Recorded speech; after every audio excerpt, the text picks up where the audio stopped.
Hi, I'm Teresa Elling from The Peaceful Home. Welcome to my channel. We talk about all things home and family here, and I would love it if you would subscribe and be able to be notified whenever we put up new videos.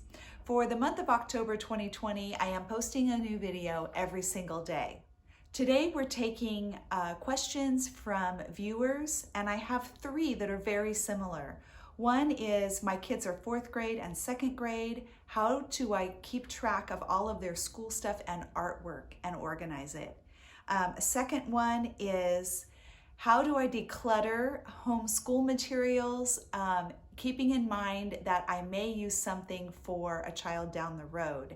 So that is a little tricky if you're a homeschooler. And what is the best way to organize homeschool supplies and curriculum? So I'm going to kind of tackle all three of those together. The first one applies to everyone, and that is how to store samples of work, artwork, etc.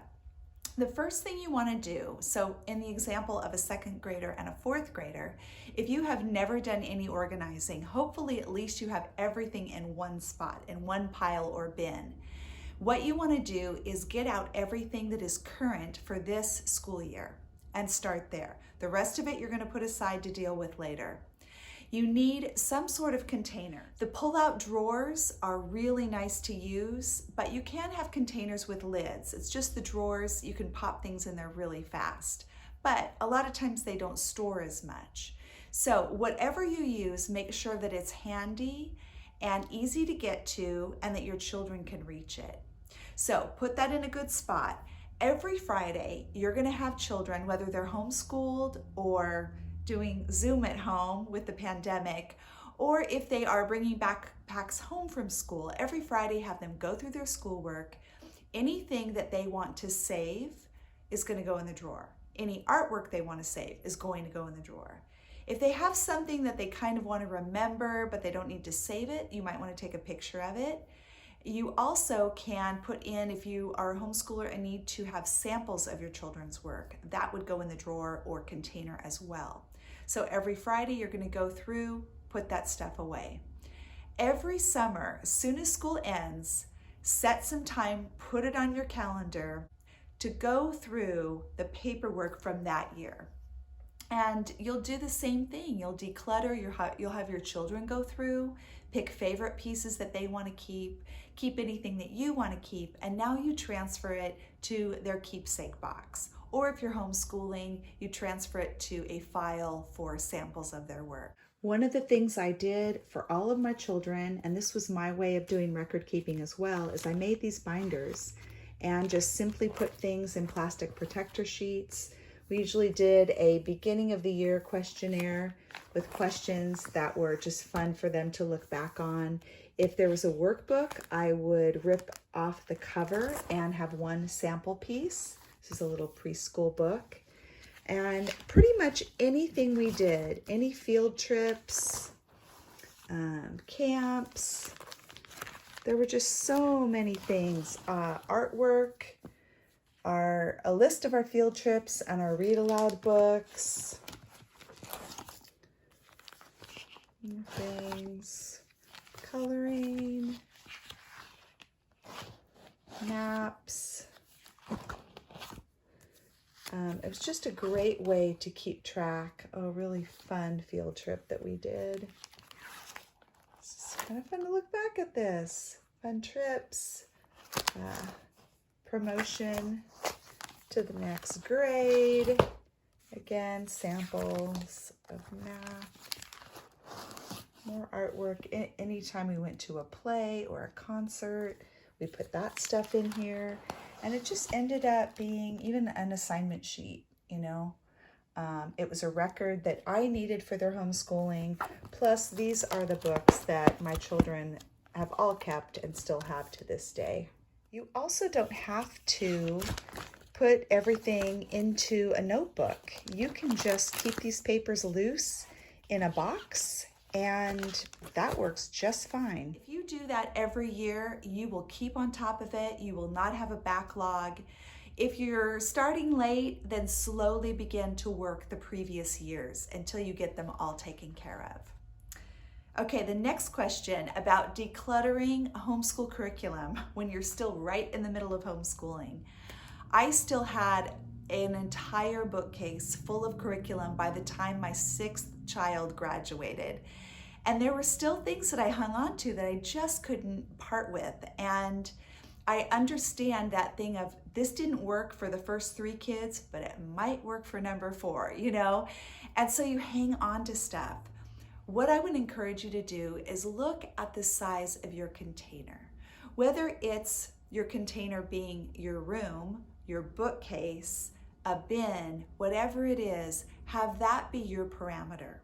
So if you're saying, I have a bookcase that has to fit all of my homeschool curriculum on it, then keep your favorite curriculum, and anything that doesn't, make the cut. It can't fit on the shelf, donate it. It's that simple. Trust the Lord that if there's something you really need, you'll be able to get it at a later date. That will encourage you every year as you're getting new curriculum to choose the things you don't love quite as much and get rid of those. I would encourage you to organize by subject and not by age or grade. That's because, you can have a 6th grader that's working through a 4th grade book or an 8th grade book. So the age grade thing doesn't always apply. I found it easier just to put all the history things together, all the science things together, etc.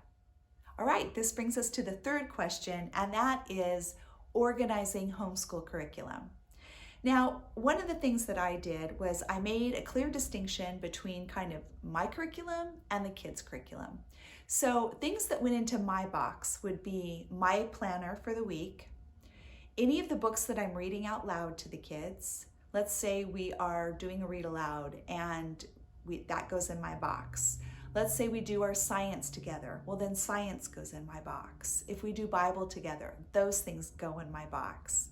If you have things that are individual to each child, which typically is going to be your language arts and your math, those things go in their box or their bag or their container, whatever you have for them to put their stuff in. And so when they're ready to do school, they can just grab their assignment sheet, their books, and go get it done.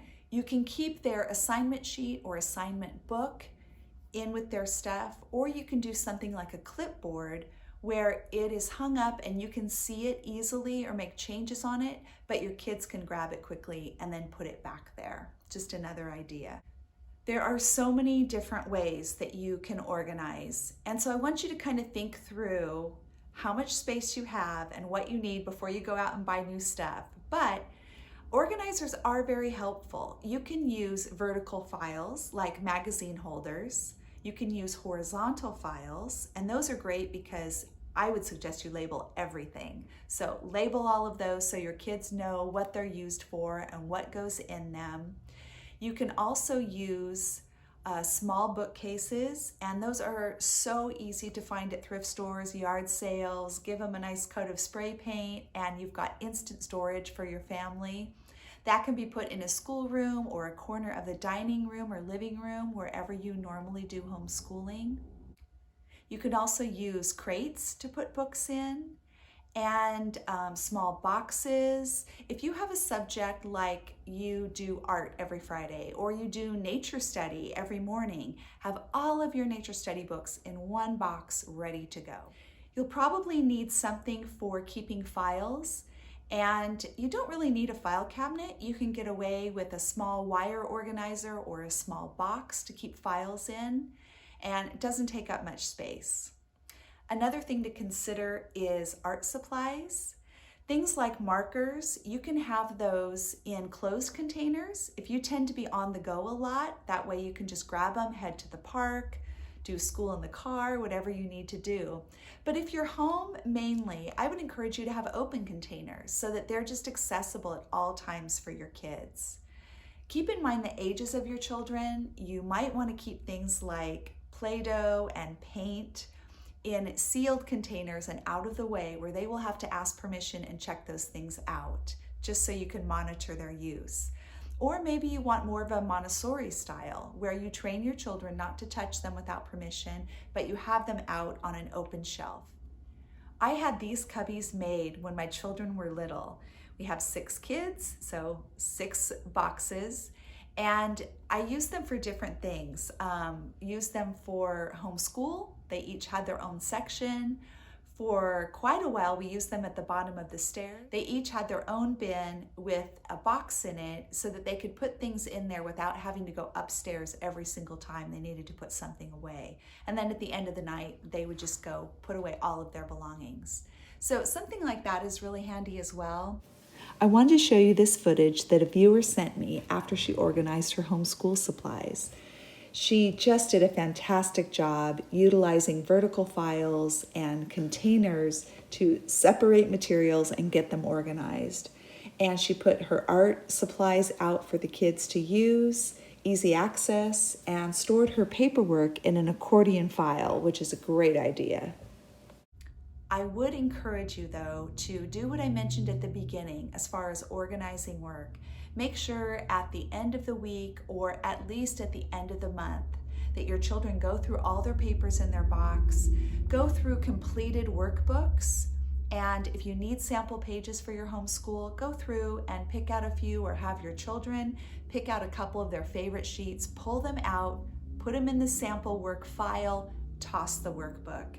This will keep the clutter from accumulating and keep things a little more easy to manage. I hope this answered your questions and hope it was helpful. Thank you so much for joining me today on The Peaceful Home.